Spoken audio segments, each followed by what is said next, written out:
Melvin, thank you for coming. Happy to have you here. Hi Joseph, thanks for having me. Very happy to be here. Yeah, funny we just discovered that we actually met 2 years ago in a Muay Thai class. I mean I saw you. Yeah. You didn't see me, but yeah. Yeah. And now Incredible. We're gonna do a Muay Thai fight. let's go. You just told me also that you have been in Berlin for 8 years almost, and before that you were living in Paris. You lived for a very short while, also outside of Europe. What do you remember about Paris that still inspires you? Paris, as I told you, I was born there. Mm-hmm. Then went a few times. I have a lot of family and stuff, but I mostly grew up in southwest of France in Toulouse. Mm-hmm. But Paris, yeah, I mean it's the history of the city and the architecture and stuff. And also I have so many family members and friends. And I also had 3 months residency there, so I also had some nice parties there. Yeah. Met some great people, but yeah, it was a very short 3 months transition. Yeah. Actually, just when I arrived in Paris, long story short, I left Toulouse at 20, spent 6 months in Barcelona.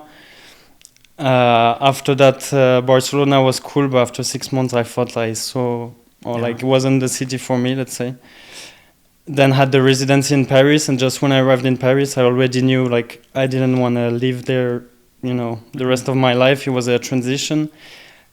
At that time, never went to Berlin yet, and I got my first gig. Mm-hmm. Also my first time visiting. I stayed for 5 days, and the promoter invited me. I think I played on a Thursday or Friday.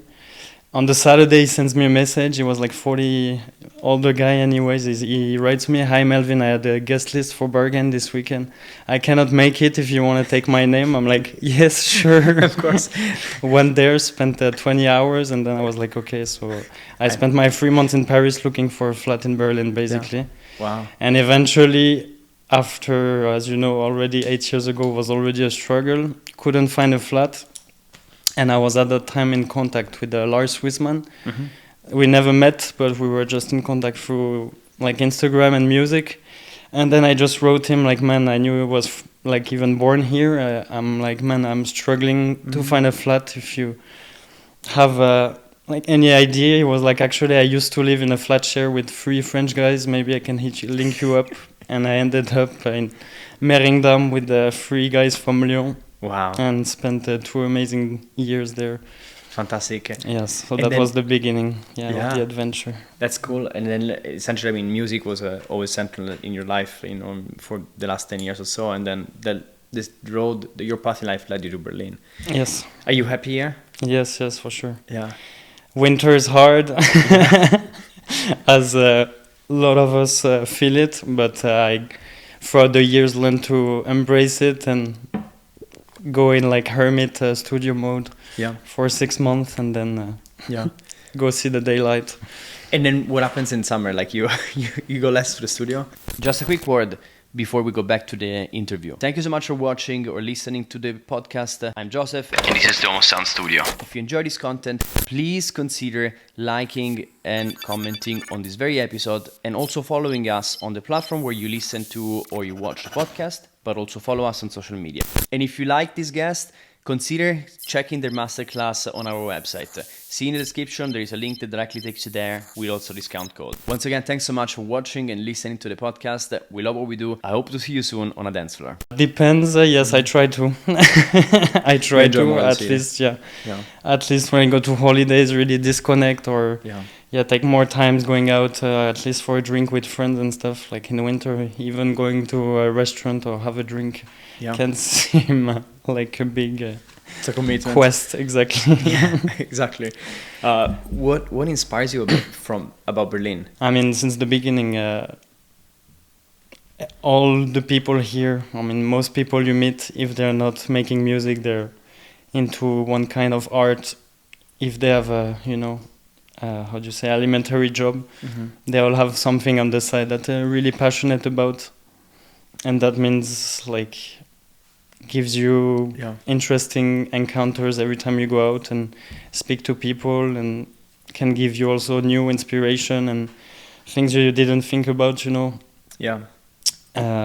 plus all the events maybe from music, or I often go to like more lights installation or things like this, exhibitions and stuff. So yeah, that's what I love about the city. And I told you before we started also that the big thing for me when I came to Berlin was it got the advantages of a capital, meaning stuff going all the time, but also it's huge, and like the city is so big, it's not so crowded. Exactly.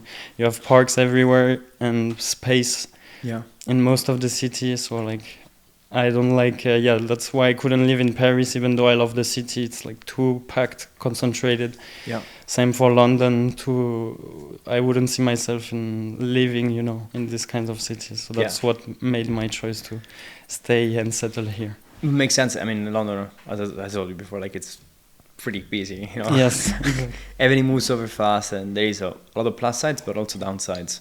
And Berlin, also, what else inspires you to make your music?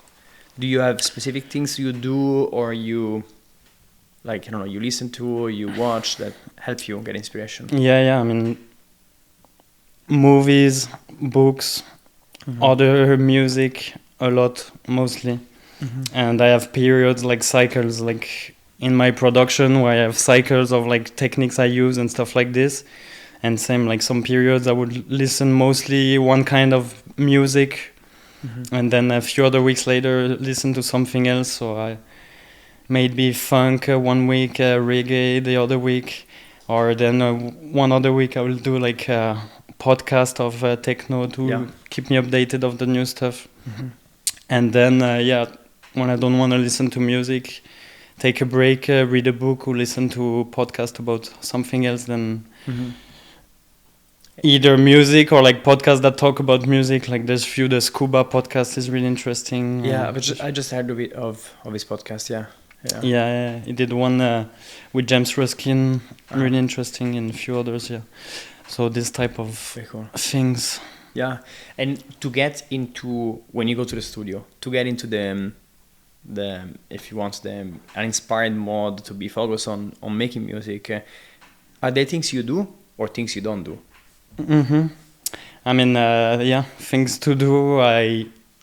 In the morning to like not look at social media and try to get yourself waken up, make a good coffee, exercise maybe. And then usually I get straight into Ableton and see, like for me, the best moments are like the first 3-4 hours of the day. And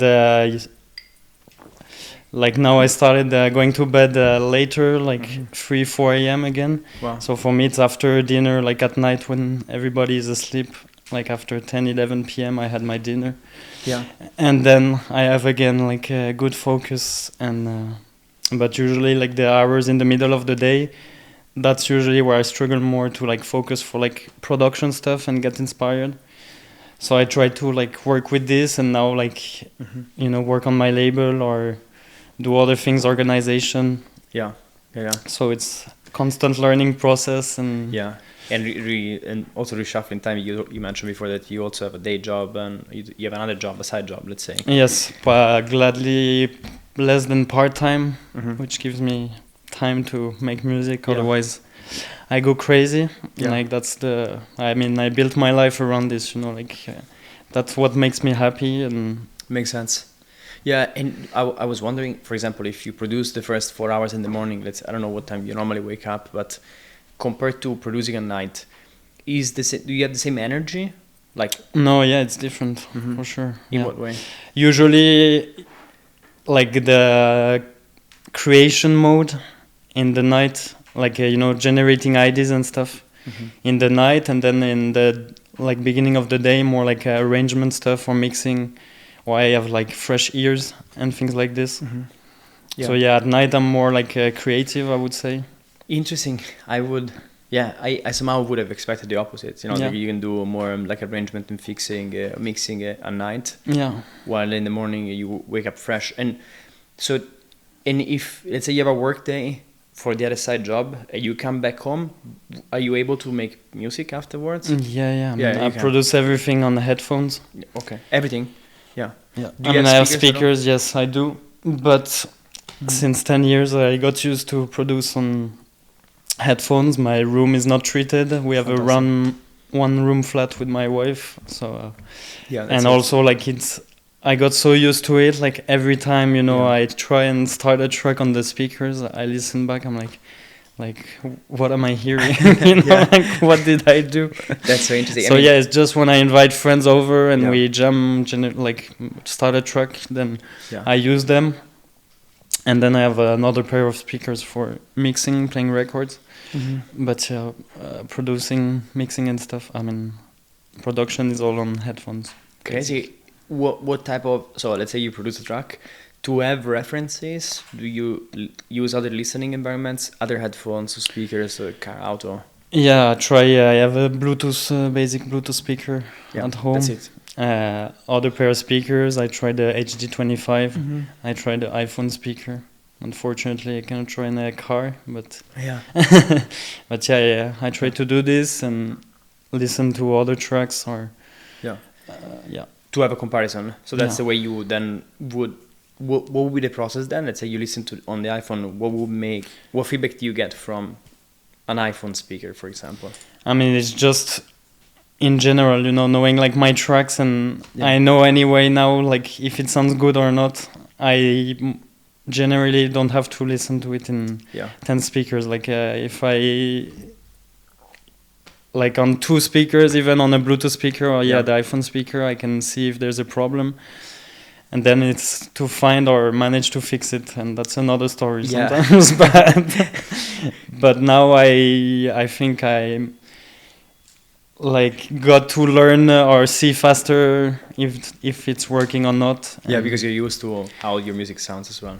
And I wanted to ask you also, for example, have there been some recurring problems that you had in your production in the last years that for you consistently were things you had to, I don't know, for example, the bass doesn't sound clean enough, that you figured out there was a recurring problem of yours in producing? Yes, of course. Yeah. Many that changed, like that maybe you don't see at the beginning. And first it was like the kicks, and then you think like the kick and the bass together. Yeah. Like you hear the low ends of your favorite artist and stuff. Like at my first tracks even, there were barely any bass line even. It was just like kicks and rumbles, and then my taste changes and got into more like textural kind of bass line and stuff, and then you try and got into this kind of more sound design stuff and get this kind of struggle, and it always evolved. Then after this was about drums that I thought, like how to make less predictable and boring drums. And so yes, I think it's part of every artist journey. And and so I mean, for example, you just did a masterclass for HoS Sound. You show a lot about your creative process, like about producing a track, from structuring the track, also working on the drums, bass line, but also the mix down, how you keep elements in different space. When you think about producing a good club track, what do you think are one or two things that a producer should really pay attention to? I think it's all about the vibe or the emotion the track conveys, So like there are some easy formulas of like doing an 8-step sequence and stuff like this, but like to do something really that will, for a dance floor type of tracks, there's, I don't know, elements or like combinations of sounds that will always work, I would say. So it's about picking the right sounds and doing the right assemble those sounds in the right way, But for me, it's more about the emotion you convey with the track. Exactly. Yeah. And for you, like, are there if you look at your productions, do you find that, like, are there tracks that have a lot of emotions and tracks that are not, they don't have so much emotion? And so that's what I was gonna say. So like if you listen to my set, I enjoy both sides. I enjoy super minimal tracks and stripped down stuff, and I also enjoy breakbeat stuff and super like emotional, melancholic stuff, and same with my production. So that's why from one EP to another, like my last Semantica EP is more like a sci-fi, but with a, let's say, modern approach. The one on Tar Hollows, more my super stripped down minimal approach. Yeah. And then my next one will be even more like sound design. Yeah. So it's just about, for me, depends on exactly like every day, you know, and that's what I'm telling you. Like I don't like working with formulas, and in the masterclass, that's why I show more like techniques instead of that's how I do a track, because like it's changed constantly since 10 years, and it will always change. Yeah. And each like is different for every producer. Yeah. And so that's what makes you know, for me the process enjoyable, is to always try new things out, and staying curious is the very important thing. And you seem to enjoy having these different shades of your style, of your color palette, if you want. Does that depend on your mood? Does that depend on something? For example, like there are the moments in your life where you feel more happy, and therefore you want to do more stripped down music. I'm just exactly. It's just on the moment, or as I told you, like new techniques I want to use, or new stuff I heard that I want to like put into like give it my own twist, you know, like try new techniques of types of tracks, or so that's how I process. So it changes every day. And and when you look at your discography, are there tracks that were particularly meaningful to you, and why? Yes, few of them. Actually, like one I just finished recently that I don't know where it's gonna end up, but hopefully I can share that soon. That I don't know, I got recently a hard time with a family member, and like the day after I made a track, and I don't know, I managed to really put all the emotions in this, and like through a like breakbeat type of track, super like atmospheric with pads and stuff. So that's one of them. Like other than that, really, like the one the one on Semantica, and actually the Remember Me track on Tar Hollow. That was made just with a like SH1 just did one sequence in a reverb, recorded for 5 minutes in one take. Wow. Yeah. And I was also really surprised that Thanos picked this for the label, which is like, you know, more dark or minimal stuff, and he picked like an ambient track, like stripped down. So I was really happy about this one, and this is a meaningful track for sure. It sounds like, especially for that track, it just came out of you. Like, does it feel that way, that sometimes you sit down, you're creating something, and you're not even thinking, you just... Yeah, but that's I mean, for sure, that's when the best tracks happen, and it's like you have an idea before of just like, that's usually how it works for me, that I have a small idea of like, I want to use this synth, experiment with that synth, and here it was like really only that synth, and I'm gonna make like so I was sent a sequence, I think, with variations in Ableton, and that's it, just in a reverb and tweaking the synth parameters. So the SH101 is really like I had the MS1 that broke 2 weeks after I finished the EP. And same with the masterclass. Actually, I told you I got a new MacBook. The old one broke 2 weeks later, so that's the perfect timing. And same happened with that EP on Tar Hollow. Like I used half of the EP. I used the MS1, and it broke 2 weeks after. So did you lose all the? Did you have a backup? I mean, it's anyway only sequences, and I mean, you mean of the tracks? No, the MS one, but I think the computer. I mean, I managed to save the Ableton project, so okay, that's at least okay, not too bad. Exactly, for sure. I went amazing timing, and I went to Wolfcare, and anyone needs a MacBook repair in Berlin, and every time he saved me. I had a MacBook problem, and he managed to like still connect to the MacBook. He said everything is broken, but I still can access the hard drive. So which in the end, I mean, you bought a computer. Exactly. No, it was that's okay. Amazing. Oh, wow. Anyway, so yeah, same. To end up on this is like having an idea before, and like in that case, yeah, limitations, and then gives you like limiting yourself to this gives you like forces you to instead of having 10 opening 10 plugins and different presets. Limitations for you, it's mainly about the options of instruments you can use. Yeah, or it depends. Maybe this, or like you say I want to start a track. This track is gonna be like a random sequence. That's gonna be the main thing of the track. Or like this track, I'm not gonna have a synth. It's only gonna be drum tool. Just to have like before. Yeah. Like instead of saying I want to do a track exactly like this and stuff, or just like whatever happens. Yeah. Sometimes I do this also if I don't have an idea. Sometimes I grab a synth and just experiment, or that's also cool. But for me, what works better when I want to start a track is to just have a small thing, to put my mind on. Mm-hmm. And then you then start sitting in the studio. Do you create tracks very fast, or you take more time? You take your time. More than before, more and more, I would say. Yeah. I used to do like one track per day and like many horrible tracks, but that's how I learned basically. I think that's what slowly, gave me some, made me better in production step by step, because just forcing myself to do one track per day, like I did this for, 3-4 years. Very good. Yeah. And then eventually few on the hundreds of tracks I did, ended up being released. Yeah. And the rest was a lot of trash, but that's how I learned so much. And then now I'm taking more of my time. And before I used to be like working on only one track at a time, and I wouldn't open another project until that track was finished.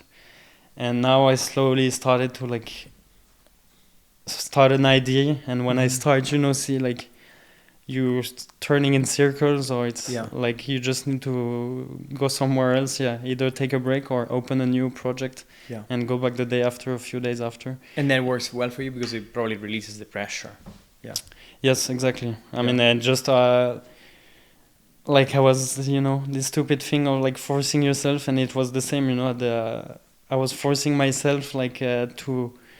Sometimes 5 years ago, I would even go to have a drink with some friends. I would feel like guilty because I wasn't making music, like it was even a unhealthy relationship with this, with the music. And I was like, you need to be making music. But like, that's one thing I learned to do is like, some days like just take a break, go see outside, go do Muay Thai, go have a drink with a friend, and then go back with a fresh mind. And like if you see it's not going anywhere. And same with the track, when you're working on a track, you're like tweaking the same AQ for like half an hour. Just open something else and come back to it later. And then like you open it the day after, like the thing you spent 2 hours on it, in 2 seconds you find it, like it's done. Exactly. So what made you change your mind on this? I mean, it's just to, I don't know, de-learn my stubborn mind or re-educate, or just starting to try other approaches and see what really works. And that's it. It's probably like I find myself in what you just said, right? I think it's probably happening to many other people where you feel guilty, you feel like shit, I'm supposed to make this track right now. I have 2 hours, and then thinking about going out feels like, oh no, I should not do it. I'm not doing my job. Exactly. Yeah. You're here having fun. You should be in the studio. Exactly. And then it's interesting that also, why do you think you're feeling guilty in the first place? Because is the expectation that you had I mean, I think it's just how I am, and putting too much pressure on myself. Mm-hmm. But gladly, I learned to, relax and do other stuff. And starting sport again after, I was doing a lot of sport when I was teenager, and then at 15, when I basically got into music and all this stuff, I stopped everything at 15 or 16 until 2 years ago. So no sports, but almost for 10 years. So that helped a lot to have something else. like when you're at home all day making music, just to like know you're gonna go 2 hours, like give your all your energy to something else and like empty your mind, empty your energy, meet other people, and just doing this, you know, learn to disconnect and to do something else. But also I really I'm reflecting on what you were saying about not feeling guilty and not to being too hard on yourself, because I think a lot of people, especially people who are very driven, have some kind of dream that they want to achieve, they end up being super hard with themselves. Like exactly. It's never enough. Like in theory, you cannot sit down in front of your computer and do track after the other one and still be very unhappy with the outcome. Do you feel satisfied with what you're putting out in the world? Yes, I mean, right now I'm happy with where I'm going. I'm happy, like, with the label I launched end of 2023. I have the next record coming early June. Yeah. Your record or? Yes, I mean... Treatment? Yes. Treatment is only for you, right? The label Treatment. Or you were releasing other people? No. You're releasing... I'm releasing other artists also. Mm-hmm. But so, I mean, it's mainly for you, but also for other people. Yes. I mean, no, it's open for everybody. I mean, mostly me and friends, actually. Like, some people send me demos, and I do listen. But until now, I think it's mostly me that invited people, friends, to the label that I enjoyed the music from. Yeah. How do you select the people that end up on the label? It's just like you like stuff that I could play in my sets, you know. And just if I enjoy it and I could play it in my sets, it's as simple as this. Yeah. And when I was looking at your discography, it's quite impressive. You were released on many very interesting labels and also quite diverse. Released on HoS and you released on Mord. You released on Tarallo, you mentioned before. Then I also saw Semantica, Token on the compilation. Various, on the various artists. Beautiful track with Kashpinsky. And then Axis as well. Like you have a really wide range of labels, you know, and I speak with a lot of producers, and many producers say, hey, find 1 or 2 labels that want to release you, make that your home. You went in the opposite way. You were like, I like this label, probably I want to release on them, and then you made it happen. Yes, I mean, that's what I was telling you before, but first of all, I've been producing since 12 years now. Yeah. Also, my taste evolved since I arrived in Berlin. Yeah, exactly. And also because I make so many different productions, so many times I thought about doing other aliases because of all the stuff all the music I made, you know. But at the end, like as I told you, it also in my sets I split different kind of techno, and so like why I thought I could just do the same, you know, with my productions. And like during Axis, the album is like was a really a project, like doing a more cinematic music. And I just sent 18 tracks to Jeff and ended up signing the whole thing. Amazing. Unexpectedly. Yeah. You sent it directly to him, like Pushman put me in contact with him after he confirmed his. Very cool. And then he was like, it sounds good and stuff. So I was like, okay, I'll start preparing the pre-masters, you know, but I thought, like, I was waiting for him to tell me which of the 18 tracks he wanted. Like 2 weeks, no news. I wrote him an email again. Hi, Jeff, like, can you tell me which track you want from the 18? He's like, oh no, all 18 is fine. I'm like, okay, let's go then. It's a beautiful album. Like, I was not expecting that because again, like I knew you from your more techno, also like a bit of the breaky stuff, the one with Kashpinsky, for example. But I think it's a soundscape. Like it's it could be a soundtrack of a movie about the galaxy. That was the aim. Yes. Yeah. It's so interesting. So you sent them the demo before he accepted, obviously, right? So you have prepared that 18 tracks. Yeah. Well, I prepared the concept of the album before. Yeah. Yeah. What's the concept again? Like, can you tell us more?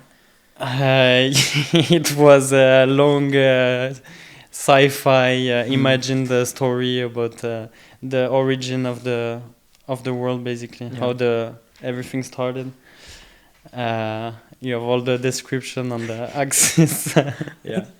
website. It was 4 years ago. I couldn't tell you right now exactly again, but yeah, it was basically the creation of the universe concepts and then names of planets and stuff like this. Very Axis-ish. Very Axis as well, but also like super interesting as a like it's very bleepy, minimalistic. I mean, it was a challenge, you know. Like that's the thing for me. COVID was really hard, and at that time I wasn't inspired at all to make like clubs and techno tracks. So that was for me a way to not go completely insane and have me challenge. I got did 18 tracks in 3 weeks, like one per day, I think. Amazing. And did the concept before, sent it over, and so that's something that made my lockdown a bit more bearable, let's say. Yeah, and interesting because again, you took the opportunity of you had to be stuck home. Like life was probably much harder than it is right now. You did something productive and interesting that will stay with you forever, right? It's part of your discography. Beautiful piece of work. Yeah. I mean, that's what matters for me. Like keep doing things that makes me happy, and in that case, like also Jeff Mills was like the biggest inspiration for me at the time. I mean, still his. And so before this 2 or 3 years before he played, like one day I wake up and I see a girl like from South America that added me on that I had on friends of Facebook that I didn't even knew. That was at DGTL Brazil, a video of Jeff Mills, and I see like randomly him playing a track of mine on Illegal Alien, an old track of mine. Very cool. Like did she send you the video? No, not even exactly random. From a Facebook feed. And like I started having tears in my eyes, you know, like I was 23, 22 years old. That's the kind of amazing. So, you know, that was a milestone, you know, doing that. And like just doing I wanted to be like a first album to do like something different, you know. Yes, and you did for sure. And going back to my original question, I was asking you, are you ever afraid that the people will get confused? You answered partially saying, no, you want to keep One Alice. It's still part of your style. In a way. Do you ever think that this might be counterproductive in terms of getting bookings, for example, or getting your name associated with something?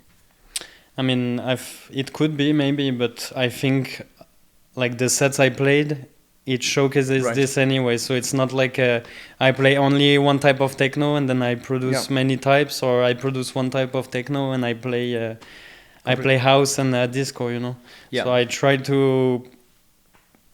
I allowed myself to do this and decided not to do another alias, to like be able to keep playing what I want in my sets, you know. Like you listen my last Trezor sets, like I do some how do you say, in the middle of the set, like prologue with like sci-fi scenes or stuff like this, like out of nowhere, or mixing, you know, like was that a recorded in front of an audience, or it's a podcast? No, it was the live recording. I mean, it's a live set. That was the closing from the Mord night I did in December, and the one before I did the warm-up for James Ruskin, and the warm-up is also like half an hour of ambient and sci-fi stuff. And anyway, same, like sometimes even if I play peak time, I can play some pitched up house tracks, I want to be able to do that. So maybe it will some promoters that like to, you know, put a label exactly on producers, or that want to hear one type of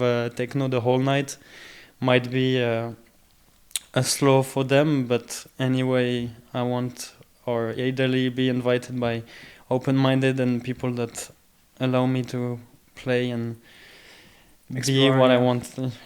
Yeah, it makes sense. Are you afraid of something? You seem to be very free in your way of thinking and in your art. You're putting out stuff that is you. It's like a part of you. Are you afraid of something? Music is industry related. Afraid of something music? Not really. I'm not afraid anymore. I mean, I know more or less how it works. And I mean, as you say, now I try and build a stable life around, like in music and around music. So I just try and stay healthy and see the positive side of things and keep doing what I love. Yeah. And were you before, like now you've been producing for 12 years, releasing for maybe 10, like were there moments where you were scared about putting your music out there? And if so, like how did you overcome this fear?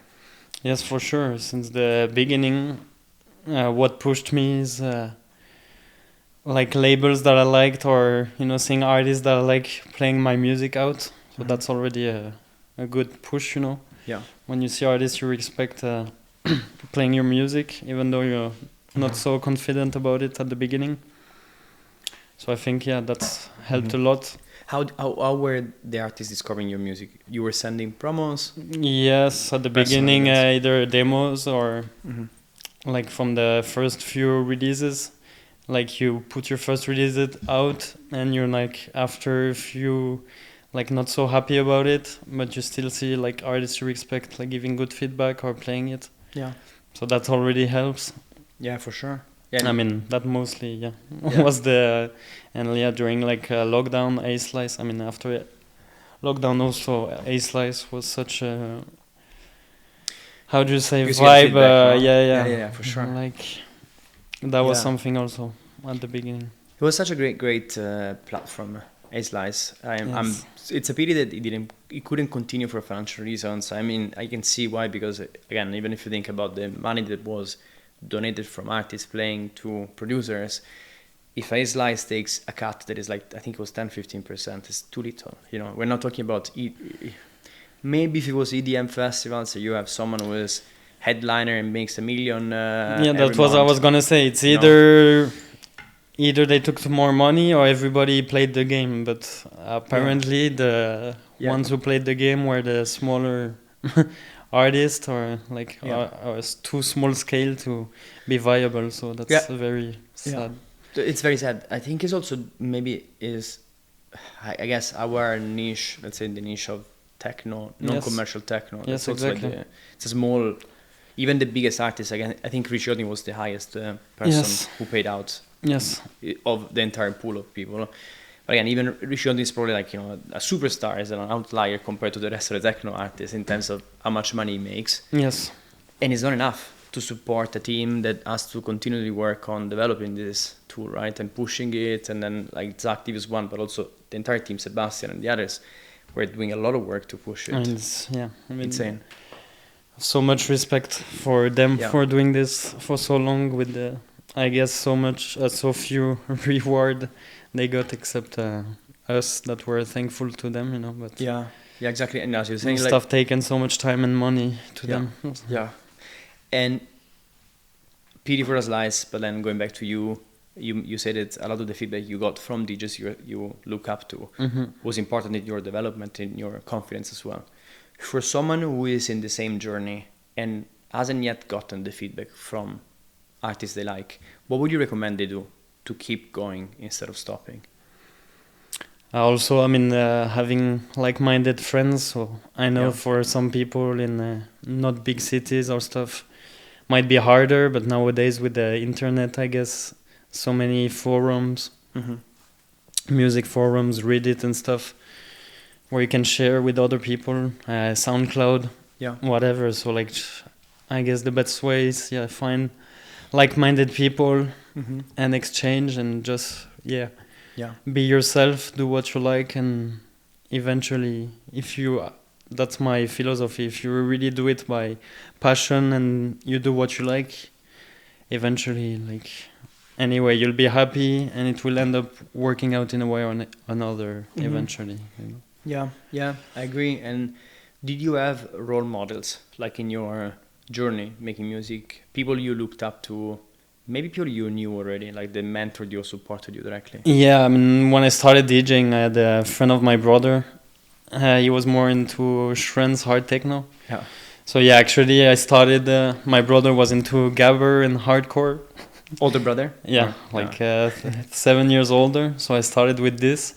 And then on the side when I was 15, my own introduction with my childhood best friend to more electronic music was Paul Kalkbrenner after his the album After Berlin Calling. Yeah. That's when I was 15, I think. I went to his concert. It was incredible, life-changing experience for me. And then started clubbing in Toulouse. Became resident in a club there. What was the question? This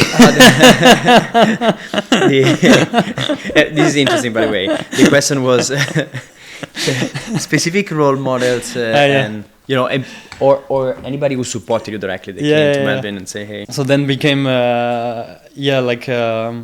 so I was hanging out a lot with my brother, also my childhood best friend. I had friends my age, but hanging out a lot with my brother and his friends also. And one of his friend was like a Shrens DJ. He was playing a lot there in Toulouse and quite famous, And he was a pretty good, pretty skilled DJ. And he had at home 3 CDJs, a Pioneer mixer. So I was 16. I had my high school 2 minutes from his house, and I would go back. Wow. Exactly, leave school and go there, play 3-4 hours. Wow. So that's how I learned DJing, and I can say I was looking up to him. Yes. At the beginning, and then in production was more about other producer and gets inspiration. There's so many names I could name. Exactly. But and what have been some of the most meaningful performances, venues you played at throughout your career so far? I would say Trésor so far. Yeah. And Rex Club was super nice also. What was the club? So sorry, let me finish. Sorry. No, those two most, I think. I mean, the biggest names. Then going to Colombia last year, Tunnel was amazing also. Yeah. I mean, Medellin was a smaller club, Terraza, but was even crazier because I played at Tunnel on the Sunday. Yeah. It was a party since 3 days, so was less people on the Sunday. But Medellin, a small club on rooftop. Exactly. Kind of rooftop. It was raining so crazy in the night. You would see the whole city, only the lights with the pissing rain, and then the crowd. I've never seen a crowd I played 2 hours. Every other track I was putting on, people were going like a madhouse, screaming from everywhere and stuff. Oh God. And usually I don't drink when I play, completely sober. And then there I had the whole set. I was drinking just Jägermeister on the rocks, and ended up completely drunk. And I did the closing, and after that, I was so pumped up. The crowd was screaming and all this. And I finished to play, and I think 4 a.m. or 5 a.m., 4 a.m. And they put everyone outside, and I'm but that's it. Is there an after party? Or he says no. In Medellin, people at 4 they go home. And I was there. Oh really? That's how it ends. You're there drunk and super pumped. Exactly. So that was but Trésor is always super meaningful for me. Yeah. And great experience. Yeah. Also, I mean, for the people that go there, the history that it has, for the techno is. Of course, what it represents. And exactly. Last time I had so many friends came from France. It's always a great time. We had I did closing until 7, and we had the after party with some Italian friends all day until the evening. Yeah. Which I don't do much anymore after parties, but that was amazing. All days, I played 5 hours and then played 4 more hours in after party. That's great when it happens. Exactly, with all the friends. And when it happens, it's just exactly. It happens less, but I enjoy it even more when it happens. Then, it's more meaningful. Exactly. And if you were to start again from scratch, let's say you don't have any gigs, Casual Treatment is reset to 0. What would be the most important 2 actions you would take to play more gigs? And to play more gigs, I don't know, socialize more with promoters at club, I would say. Yeah. I guess that's a solution to get more gigs. I don't know, I guess that's one of the ways. Yeah. Or as you said, just selecting, try and select trendy labels, or that's another way. On and then get Yeah. But yeah, as you might have noticed, I try not to think in a too professional type of way, because it just not how I think, Like I wanna eventually make a living out of it, but for me, if my mind is just like career focused, like it doesn't work for me. Otherwise, I don't do music. I choose something else, or I become a booker, or But doing music, I wanna be free, and so I don't know what I would things I would do to get more gigs if I had to start from scratch. Yeah, and you, in this sense, like, do you think your side job is helping you to? I mean, you have financial stability that way, independently from the gigs, whether they come or not. So you are free to accept or say no to stuff. Yes. Yeah. Exactly. It gives me financial stability. Now I'm trying to give a more private class also on Zoom or in person. Yeah. That's also making me super happy to like give like get also feedback after from students how it helped them and how happy they are. So as you say, gives you stability and allows me to make what I want in the studio. It's super. It's great. I think it's but for sure, to come back to your question, there's many stuff that I should have been more selective to when I started, releasing from 20 years old. I should have taken more time and be more selective on some labels, and that's one thing. Selective on the tracks you released? Or both the tracks and the labels. Yeah. Both. Yeah. Do you think, like, for example, when you look at your first tracks, how do you feel about your first release tracks? I mean, in how many words?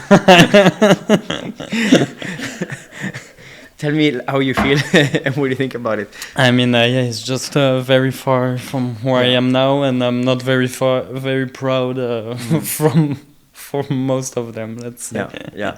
In a polite way. Do you wish they were not released now? Yeah, I mean, as I told you, for sure. Yeah. Like every artist, I think, have some, or most artists have some stuff that they're like, this wasn't so necessary. Or even I heard James Ruskin, some records on Blueprint, he wished, everybody, I'm telling you, so it's normal, but it's part of the learning process. And what's important is being aware of it and not doing the same mistakes again, hopefully. Yeah, for sure. What do you think? So for producers, when you look at other people's tracks now, you're doing also one-to-ones with others. What is a common mistake or something that people get stuck on? The loop. Tell me more. Like having an idea, I mean, that's, I guess most producers having an idea and how to keep it interesting on a arrangement, exactly, or keep it dynamic, or Are there ways that work for you to make a good arrangement of a danceable techno track? Let's restrict to this type of music. Yeah, so like for dance floor type of tracks, I told you, like the repetitive, like some types of sequences, or sometime maybe drums or synth loop and stuff that it's gonna work, and like driving sequences and stuff. But it's more like like techniques that you can use like to do those type of tracks. Yes, but like on the arrangement scale, like you have to just like get in the work. And for me, like working with the synth tracks and what I showed in the masterclass, like started to not work only with the MIDI, like record audio. And combine this like recorded stuff with like already movement in it, and resampling, let's say, or resampling, or you can do it also with MIDI, but just like get your hands dirty, and you have to like maybe automations or recording yourself with movement, recording the send channels. But it takes time to like see you know, every part of the puzzle needs to be there. Like if the structure is not good, yeah, you're gonna be, yeah, but now the arrangement doesn't work. But yeah, if the structure is not good, like most of the, if I think if the track is really good, like the arrangement shouldn't be too much of a struggle, you know. Yeah. Mixing can be, you know, if you do more like busy tracks or sound design stuff. But like the arrangement, if all your elements at first are really good and fit with each other, then the arrangement shouldn't be too much of a struggle. So a lot of times, actually, when people now with the class make me listen their tracks, it's a lot of what I was doing, like the lot of the mistake I was doing also is like doing too much, you know, instead of like finding the idea of the track and like trying to flourish it to the maximum, you know, or like push it to its full potential, this idea. So I'm like, delete half of the track and focus on this, and this should be the main thing of the track, and you don't need all the effects in the background. And that's in terms of elements, choice of elements. Yeah. Or like recognizing what should be the idea of the track and emphasizing that idea, you know, like I don't know, like again listening to Conceptual last release on Paul Group, like the tracks, they sound like few elements, but it sounds so full, like the sound design and stuff, it's super crazy. So it's super crazy. And I mean, it's like simple idea, but that he pushed to the maximum, and that's what it's about, like having that vibe and keeping the vibe. So that's what's hard, I guess, for a lot of people, like finding a vibe of the track and keeping it intact until the end of the arrangement without adding too much or changing it, basically, or denaturing. I think it's a natural, for most people, it's a natural thing to, when you feel something is not working, you try to add instead of really making it work. Yes, exactly. You know? Yeah, because it's just easier to add another element to try and fill.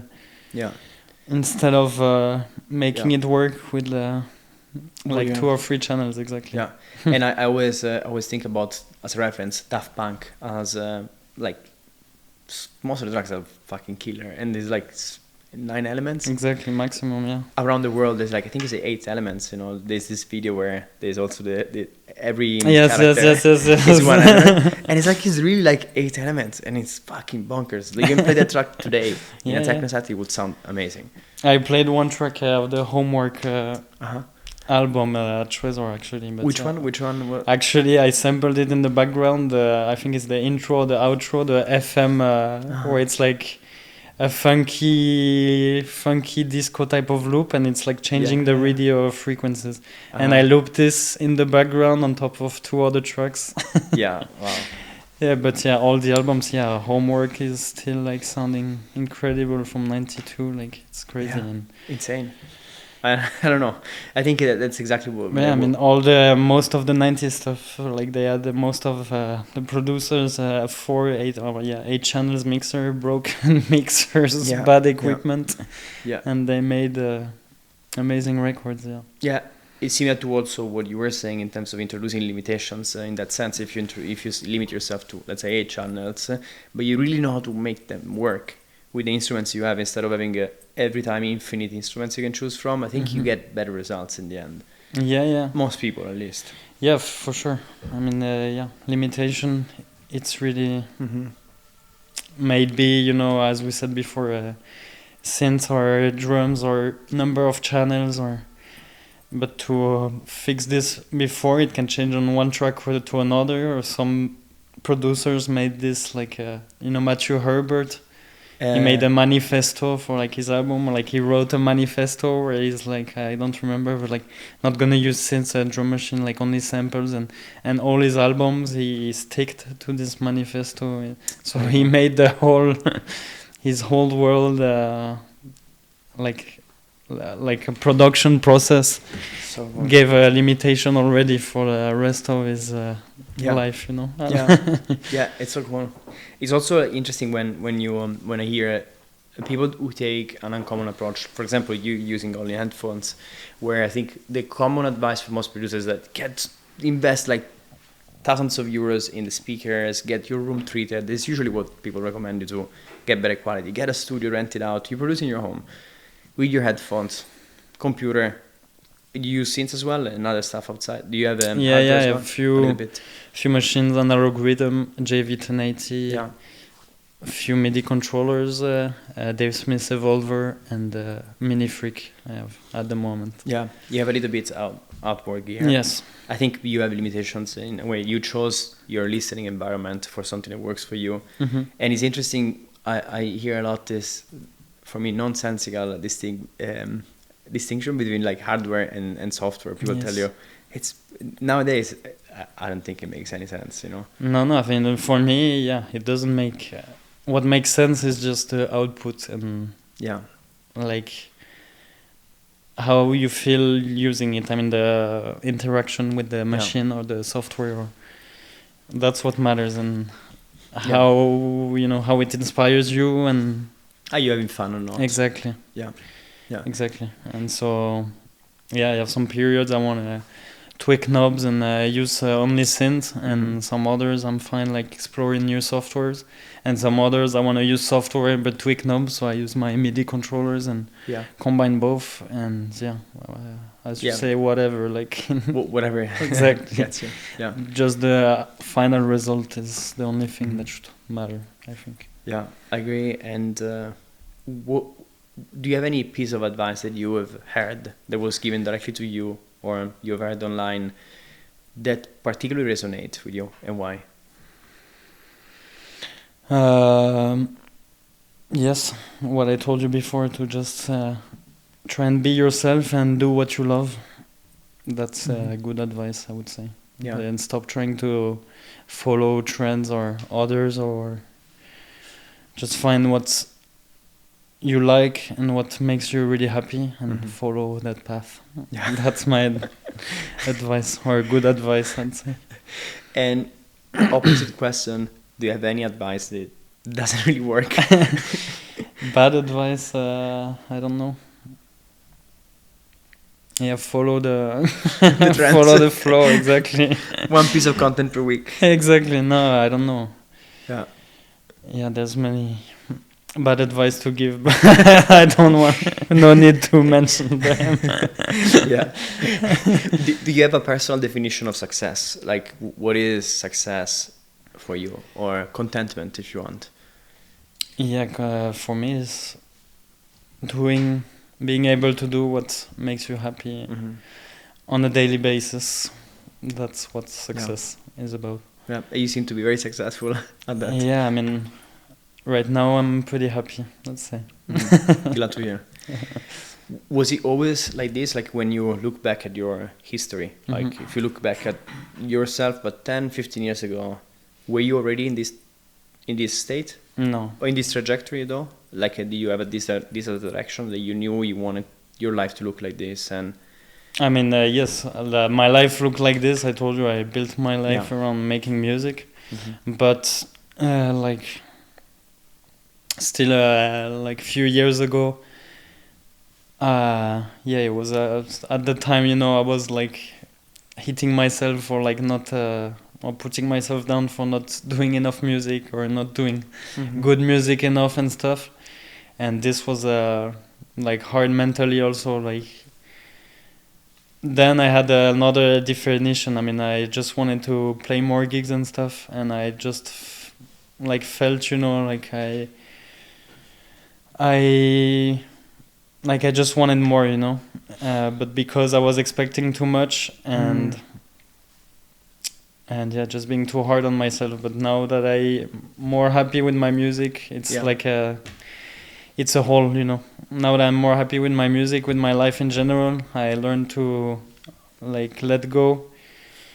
So that's what made everything better, I think. Yeah, it sounds the expectation is also like a big thing, right? Yes, for sure. Yeah, they're removing it. Was there anything that helped you realize that you were putting too much expectations in you, and also change it? Yeah, I mean, just seeing, like trying to step back and see, like, or like, thinking about your inner thoughts of like how you how you talk to yourself sometime and like be like, I cannot, like it's not healthy, you know, to be like this and put yourself down, and you have to find a way to still be like find ways to still enjoy doing this, you know, after 8 or 10 years, and and like thinking in that way is not Yeah. what's gonna make you. So it was and doing other types of music, doing other things helped me, you know, I think made my production better, and because you open your mind to other stuff and start to realize when you don't have your mind only on one thing only, it helps you see the bigger picture maybe, and just take a step back and might learn some lessons along the way. Yes, I discuss about this also with a lot of my friends who are also not in music or in music, and I think I like to think about it as you have a table like this with, if you only have one leg and that's shaky for whatever reason, you're fucked. Yes. Because you feel like your whole life is dependent on that one leg. Exactly. But if you put like 7 legs, as you're saying, take a step back, okay, I have other stuff in my life that are meaningful to me, then it's very solid. Even like 3 legs are shaking, you have another 4, we're fine. Exactly. Yeah, very nice. It's important, yeah. Have they been very challenging moments for you in your life so far? Yeah, I mean, I told you, for me... the pandemic. Yeah, pandemic was pretty hard mentally. Some months more than others. Yeah. But yeah, that was pretty challenging. Yeah, I mean... Mostly this, yeah. Then I mean, we all had some life experiences and stuff, but not too much to complain about, to be honest. It's good to hear. Yeah. Let's talk about projects. You mentioned you have something coming up for your label treatment. So yeah, the next treatment is coming early June. It's gonna be 4 tracks I made with Jonas Kopp. So another producer I'm looking up to since 12 years, like I got into techno. Very cool. And he contacted me to make some tracks together. It was very easy. I just sent him some loops. He sent me loops. We made 2 tracks with each other's loops. And I mean, we did, I think, 6 or 8 tracks, and I picked 4. And it's going to be a record on treatment. Very nice. Yeah. So it's already been pressed, right? I mean, it's at the time being pressed, while we, as we speak, as it will be released. But it's already released. Exactly. And any other plans for the label, specifically for your label? Keep releasing people I love's music and my music when I'm happy enough to, what I put for myself out is like stuff that I don't see on like Mord or the other big labels I work with, and I still am very attached with. Yeah. So that's the kind of stuff I would release on treatment. And for other people, as I told you, it's just I invite friends or producers I love the music from, ask them to send me some tracks. Yeah. And most of the time it's pretty easy process. Very cool. Question is, let's say you have a track you're happy about. How do you decide you release it on treatment versus one of the labels you normally release with? Okay, let's cut out, let's say, Axis or Semantica that it might be different from treatment music normally. You have Mord, HoS, so on, so you have other potentially token as well where you could fit a similar track, like a club track. What goes on in your head? Like, how do you select who to send it to, whether you release it? Just listening to the track, I know already if it could, if the label could like it, I make a playlist. Yeah, that's usually how I work is like make tracks for 2, 3, 4 months.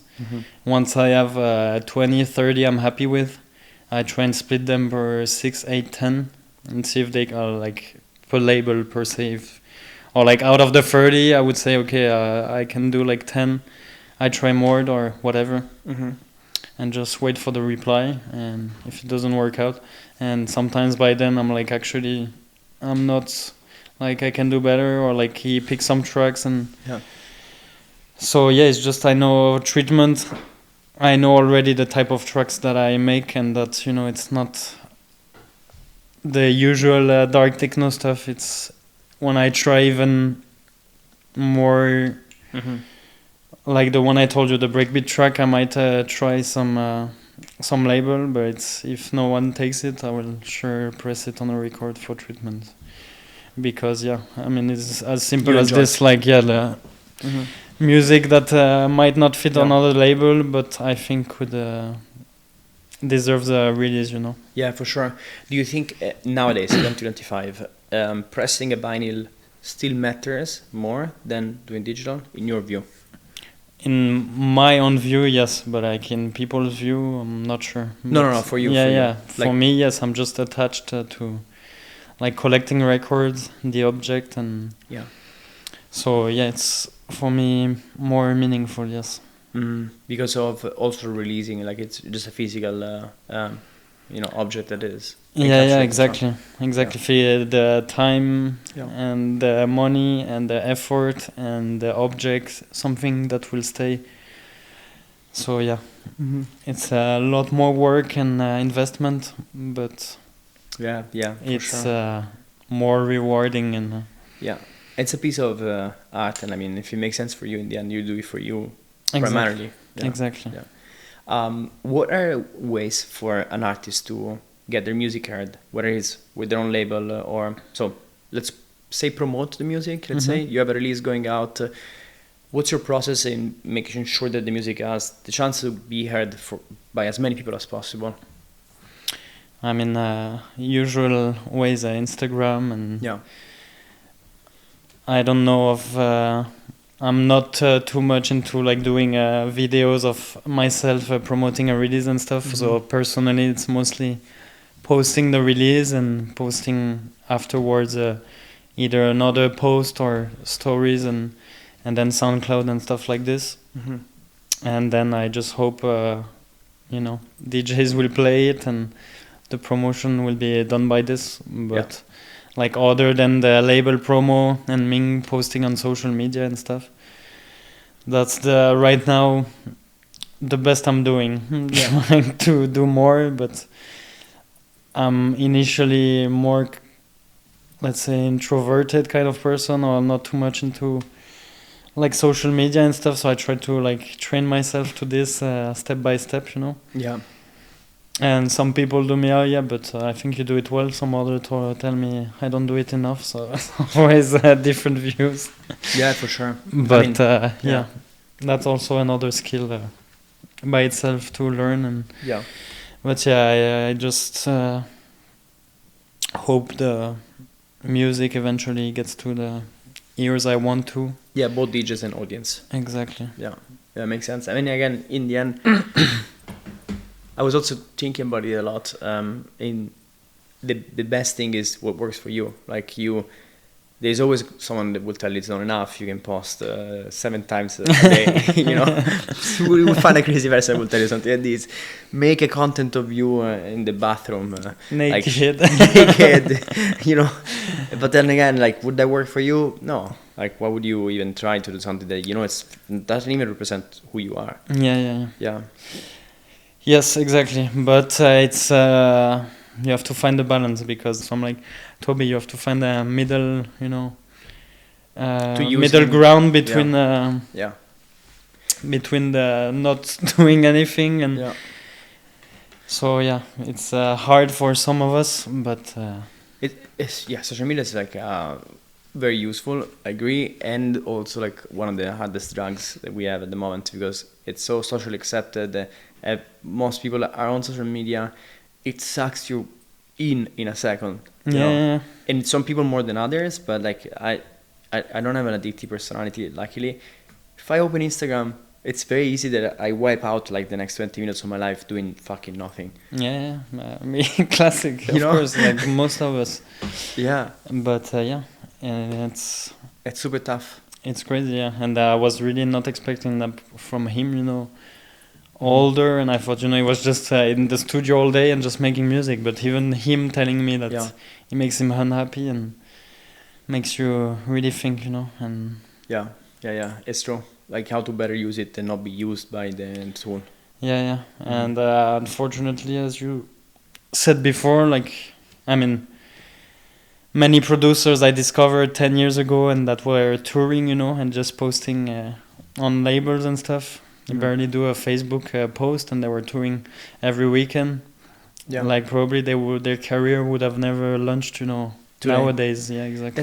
That's what I was also thinking about this, because there's a lot of people, the old guard, who are like extremely good producers and DJs who have been playing for the last 20 years, and they are really strongly against social media, and I think it makes sense. However, as you said, like, where did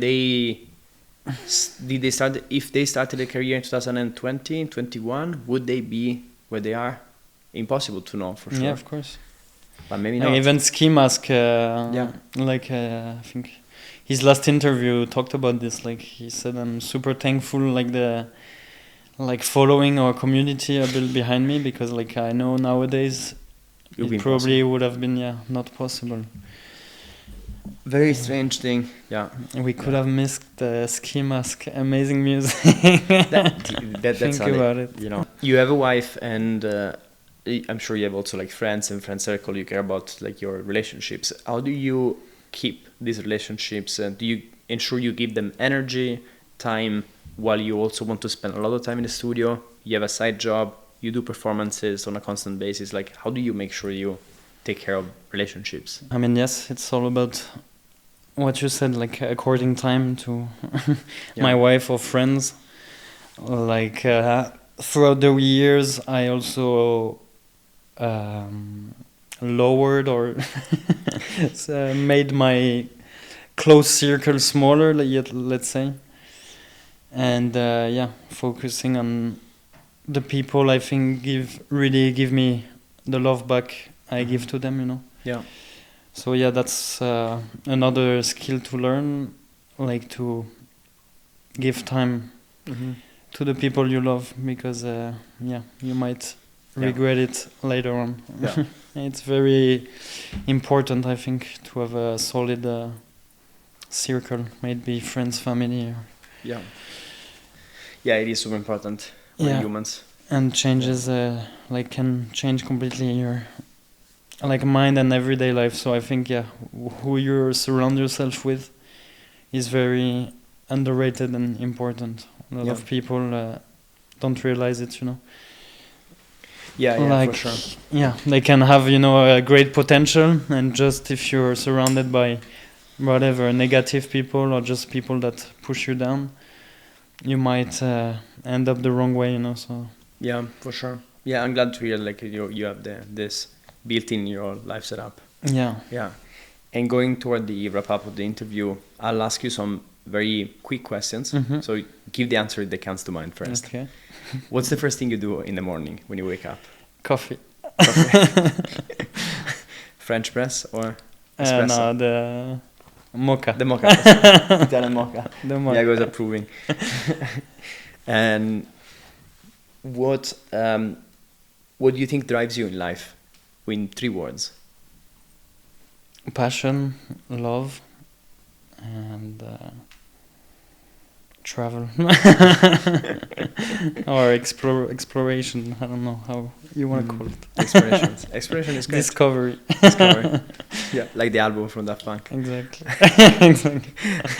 And can you sing aloud one of your latest tracks? No. No comment. Can sing Darude Sunstorm if you want. Sure, why not?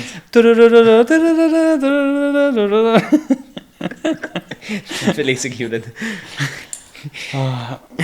If you have to choose one closing track for the rest of your life, for one of your sets, what track would be? Very tough question, maybe. Not original, but the first comes to mind, Polynomial C, Fixed Twin. I'm not even sure maybe I closed one with it, but that's one of my favorite tracks, so maybe this. Beautiful, yeah. And what is a guilty pleasure track of yours? A track you would not play in a set, but you love? Many, but one house track, Kerry Chandler remix, In My System. That's something I wouldn't play in my techno set. I so much love this track. Kerry Chandler In My System. I'll check it out. Yeah, like it's a remix, I can't remember exactly. And there's actually 2 versions. Don't check on Spotify. Like on Spotify, there's a version. On YouTube, they have a version they don't have on Spotify, and that's the one. Yeah. So check it out on YouTube. Yeah.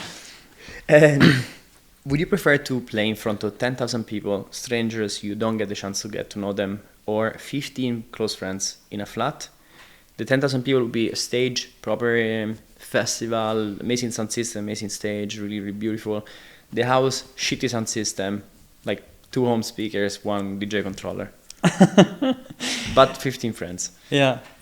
I mean, I would say 10,000 festival. Like to choose, I would choose a club, an intimate club. But I never played so far in a big crowd festival. And I did many parties with friends, playing records for hours at home. So that's not something new, let's say. Fair enough. And if you get stuck on an island for a week, you can choose only one person to be with you, and should be an artist, musician or not, dead or alive. Who would that be? Okay, otherwise I was gonna say if I don't say my wife, she's gonna kill me. So. No, an artist. Is she an artist? She's slowly. I'm teaching her Ableton and mixing actually. So you can take it to the island with you. Collab. No, an artist you said, or a friend? An artist. Yeah. So your wife, if she was not. No, no, but yeah, you say friend or not necessarily. Oh, dead or alive? No. Even a person you don't know. Okay. I mean, yeah, would be a friend, of course, because it would be more fun. And a producer friend I would have fun with the most on an island. Kashpitsky, I would say. Yeah. Are you also close friends? Yes. Beyond the collaboration? Yes, quite close, yeah. Very cool. What is a project or something else that you are, a gig, for example, that you are excited about for this year? I confirmed another Trezor gig for July. Berlin? Yes. Let's go. Yes. So that's another thing I look forward to, and yes, very that's cool. The most. Happy for you. I have my guess, but happy for you. Yeah. And we have a closing tradition, which is we ask everybody to tell us a question we should ask the next guest, without knowing who they're going to be. What should we ask the next guest? Okay. Who would you like to be in 10 years? Oh no, what would you like to do? Be doing? Okay, yeah. Okay. Very cool. There's a question for you, which is, do you feel, what does it mean to be an artist for you? And do you feel you are a real artist? Being an artist means expressing your creative side in whatever way, I would say. And I try to express it my way, the best way I can. So hopefully, yes. Very cool. Yeah. Melvin, thank you for the interview. It's been super fun. Thank you so much. It was great. Yeah, great to get to know you better. Same. Thank you so much, Joseph. Thank you.